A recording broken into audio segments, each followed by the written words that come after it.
Hey guys, so today we're going to continue on with linear regression. So yesterday we did a nice little intro. You saw how to do a scatter plot and calculate the correlation coefficient in addition to interpreting the correlation coefficient.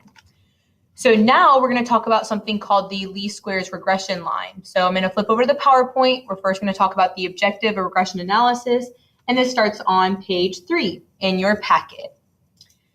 So let's go ahead and pull up the PowerPoint. So the objective of regression analysis. So the first thing to kind of ponder before we talk about that is, suppose we had two variables, right? One is the amount of money you spend on advertising, and then Y is the amount of sales for a given period.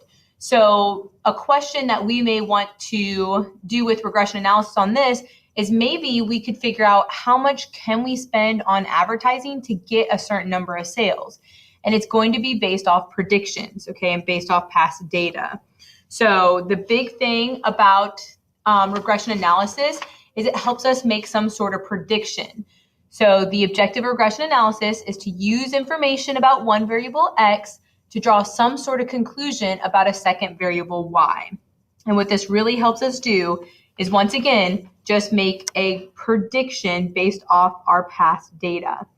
And usually, like for that sales example, usually people do have past sales data, so they can use that to make predictions about other sales data that may occur.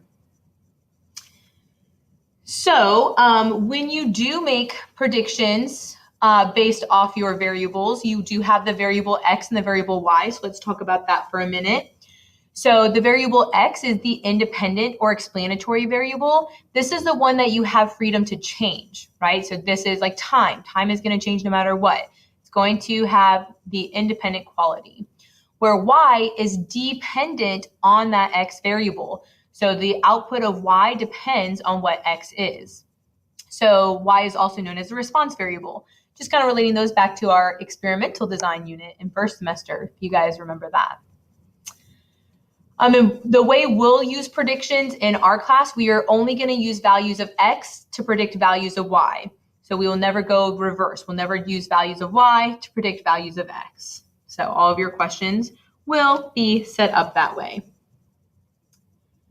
So now let's go ahead and talk about our LSRL. That's the least squares regression line. So we're still on page 3 here.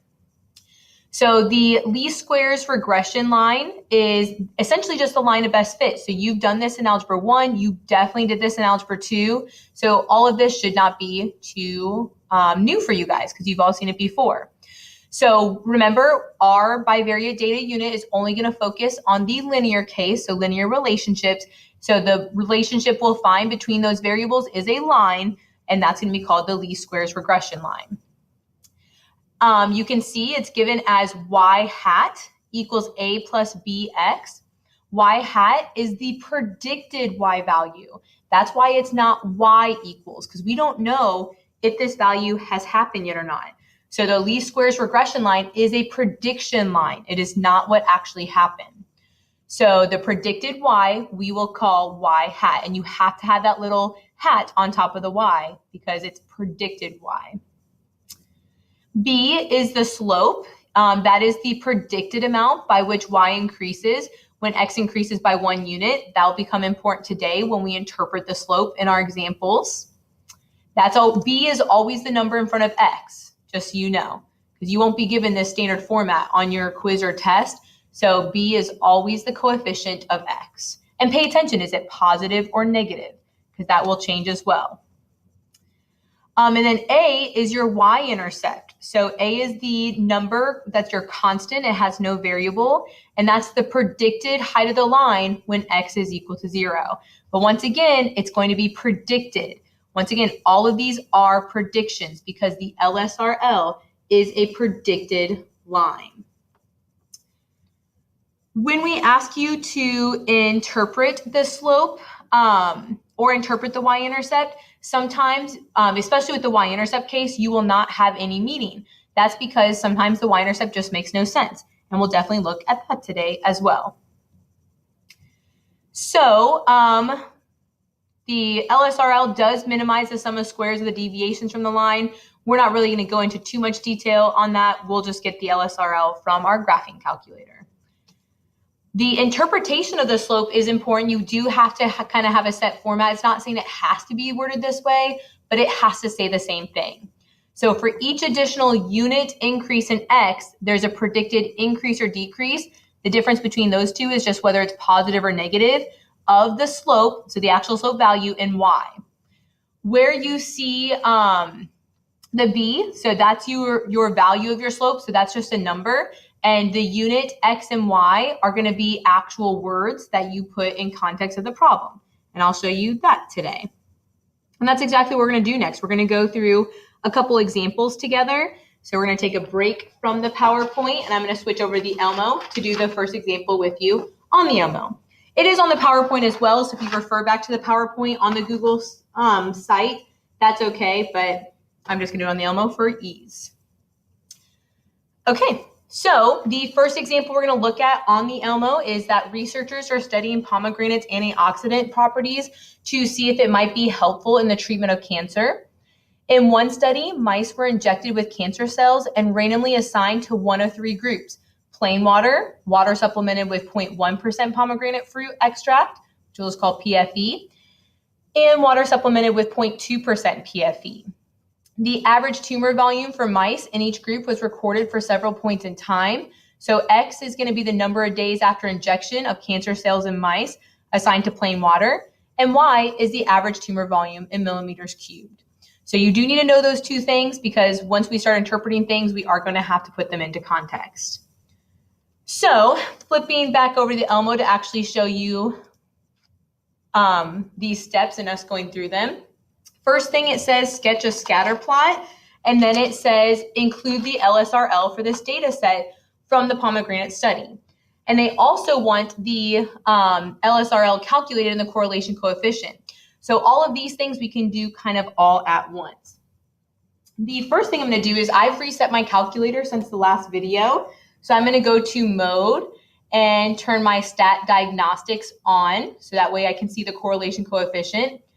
Remember that if you ever reset your calculator, you are going to have to go back in and turn that on.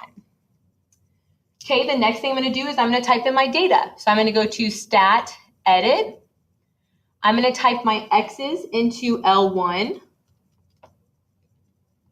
And I'm going to type my y's into L2.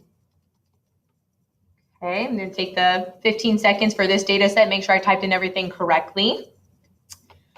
Then I'm going to go ahead and calculate my LSRL just so you can see it over the scatter plot. So I'm actually going to answer the second question first. So I'm going to go to stat calc. These are steps we wrote in your notes yesterday. So stat calc. I'm going to pick number 8 for ln reg, a plus b x, and calculate, or just hit enter. It just depends what your calculator screen shows. So one thing that we didn't do yesterday, so yesterday we did talk about this correlation coefficient. So I'll go to 3 decimal places for that. Remember, it's just R, not R squared. But now we're also going to write down the LSRL. So notice how they give you the generic format. Your calculator is going to say Y equals. When you write this down, you have to put Y hat equals. So I need you to remember that the LSRL is a predicted line. So it's going to be Y hat equals, A, they tell me, is negative 269.75. Then plus B, which is 37.25. So I don't really have to worry about rounding here because they just go to 2 decimal places. And then you have your X, which is just a normal X. And my correlation coefficient is 0.998. Okay, so now I can go back and do my scatter plot. So remember, to get a scatter plot, you're going to go to second Y equals. We covered this yesterday. So second Y equals. I'm going to turn plot 1 on, and you actually don't have to change anything else for that. And then I'm going to hit zoom, number 9, for zoom stat, so that way it zooms in perfectly. Okay, notice how that's just my scatter plot. They said include the LSRL. So if I go to Y equals, so just Y equals, I can type in my LSRL So negative 269.75 plus 37.2